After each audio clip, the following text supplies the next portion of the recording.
Abrahaam mucaasaa wajjinidhaan shaahorii galeetu jira jechuudha. Asumaanillee kun maal jedhamti mee maal jedhamtiin jedhem jirtu miti nagaa keessanii isinin jechuu barbaada. Namoonni tokko tokko immoo jechuudha. Abrahaam Ruutaa faana shaahorii galee ba'aa jira kan jettan nagaa qabdu fayyum keessanii jirtu inni mucaasaa wajjiniin akka jechaa jiru. Lijee mucaa kiyyaa kan jalqabaa jaalallee jalqabaarraa abdii kiyyaa jechaa jira jechuudha. Ayilool dhugaa rabbii mucaa kana jechuudha. Adagaa mucaan kun danda'aa jiru jechuudha. Isaan lama tokko waa xuuxataniiti jechuudha. Normaal Abrahaam jechuudha akkanuma guddaatti shaaworii galcha waaqayyo dhugaa dubbachuuf taanaan isaaniif haa guddisu waaqa kun akkatti inni garaa nama nyaatu akkatti inni garaa nama nyaatu an akkatti inni garaa na nyaatu waaqa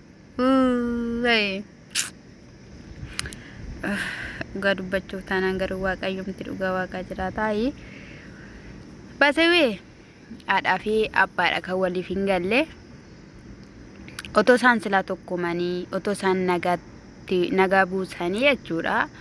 Mucaan amma kana waanuma miidhamuyyuu miti garuu isaan nagaa dhaban turre caala mucaa miidha jechuudha. Yeroo darbe argitaniitu gaafa Hermeellaan Batalaayee jechuudha manatti hidhatte mucaan waan isaan ta'aa turanii inni ilaala jechuudha. Daa'imni yeroo ammaa immoo qaxaleedha waan hundumayyuu daftee ni qabatte jechuudha. Isa kanadha Hermeellaa ganee isa jettaniif immoo iyyuu inganu inni Hermeellaa isa dhugaan siniin jedhe inganu Abrahaam maaliif jennaani akka inni hin ganamne yookiin immoo akka inni ishii hin dhiisnee fi Hermeellaan jechuudha qophii adda taasaa jirti sukkuma jirti sappiraayisii gochaa jirti affeeraa jirti laachaa jirti obaasaa jirti kunuunsaa jirti mee maaltu itti badeeti mee gatee deema jettanii yaaddu isin dubartii sila taateef wanti tokko tokkotti dhaga'ama jechuudha gaafa wanni ta'e kanarraatiin kan hafe wanti amma kana Hermeellaa gatee deema jedhamu hin jiru. Fageenya irra dhaabbadhee mucaa kiyya guddifadha jedheera dubbateera deef biratti fageenya irra dhaabbadhee ni jechaa jira. Egaa qaalee fi Abeeliin akka dajja kan isaan sirba sodaachisa malee jechuudha. Dhugaa dubbachuudhaa fi Abrahaamii Abeel jechuudha macaafa qulqulluu keessaa ifaan immoo Qaaleeb isa obboleessa isaa inni aarsaa qulqulluu dhiyeessinaan hinaaffee jechuudha. Obboleessa isaa ajjeese eessa jira obboleessi kee eessa jira fidi jennaan ani hin beeku jedhee kakate jechuudha. Aangarraatti garuu dubbatamaa jira seenaan. Kanaaf wanti hundumtuu fedhii abbaatii dhiisuun barbaachisaadha. Akka mucaan isaa nagaadhaan guddifatu siniin jechuu barbaada gaa'ee. Akkasi kaanii biqiltuu bishaan baasaa jira bannaataa cubaaduu keessa taa'eeyyuu isa kanadhaan immoo sinan jaaladhaa sinan kabajaa. Abrahaam immoo mucaa isaa luliyyeeffataa gochaa jira fata gochaa jira jechuudha. Abrahaam akka hoteela keessaa bahee dubbatee ture. Mana mataa isaa kireeffatee akka jiraatu achi keessatti jechuudha kan inni shaaworii galcheetu jiru jechuudha. Haaya Abrahaam akka faranjiittan guddisaa dheeran badawee. Anneessa kana sinin jechuu jaalladha. Siif haa ta'u mucaa kiyyan dhiisuu dheeran ni bazawee. Dhugaa aarsaa barbaachisutti kaffala malee luuliin hin dhiisuu dheera. Dhiisee taa'uu hin danda'u Abrahaam.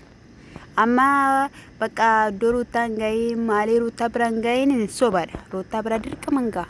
Sababni isaa mucaasaa. Mucaa koo mucaa ijoollummaa kootiitti jedheera. Kanaafiyyuu isaaf aarsaa ni kaffala. Aarsaa barbaachisaa ta'e. Isa kanadha. Maal godhure? Ruutaa mee harkuma isheetiin magaalaa ishee dhaabdee dhugaa dubbachuuf ta'an. Harkuma isheetiin jechuudha dhugaa. Baay'ee tokko nama gaddisiisa garuu. Ata malee isa kana sinin jechuu jaalladha.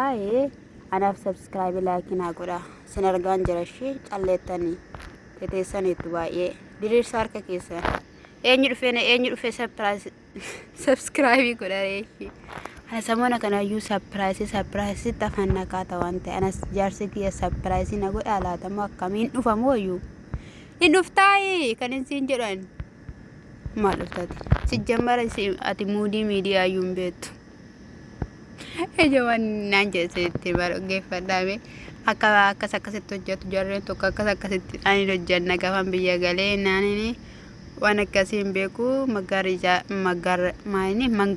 kee mangajillaa keetu jallataa sabraan immoo isaan dura waan fixaniitu walii galanii fixanii boodarra fidoo hojjetu akkasitti ta'in hojjanna naanjere jechuudha dhugaa dubbachuudhaaf taanaaf fikire guddee maara walalaan akkamitaa jire kanaafuu anaaf subscribe na godha sira subscribe warra YouTube kiya dunia na sakkatti elame manni donni jiru lalame donni jiru ile kunno gara sanada kanin dhaqee fayyadam kushina kara kallatti kanaane jira kamera jira bale sintina agarsiisa yoo ture video momennas ana monno jeta mifsini fidu baay'een barbaada hojjechuu baay'een barbaada wanti tokko mijatu tamasgena እና ሰከነትን እንጀቹ በርባዳ እንጋብቱ ገሩቡሩ ወረዳ ሰብስክራይቢንግ ጎኔቹራ ዋን ባዬ ሙለታ ባዬ ጅራ ዋን ታይፍ ኦሮሚያ ባሎት ጋፋን ገለ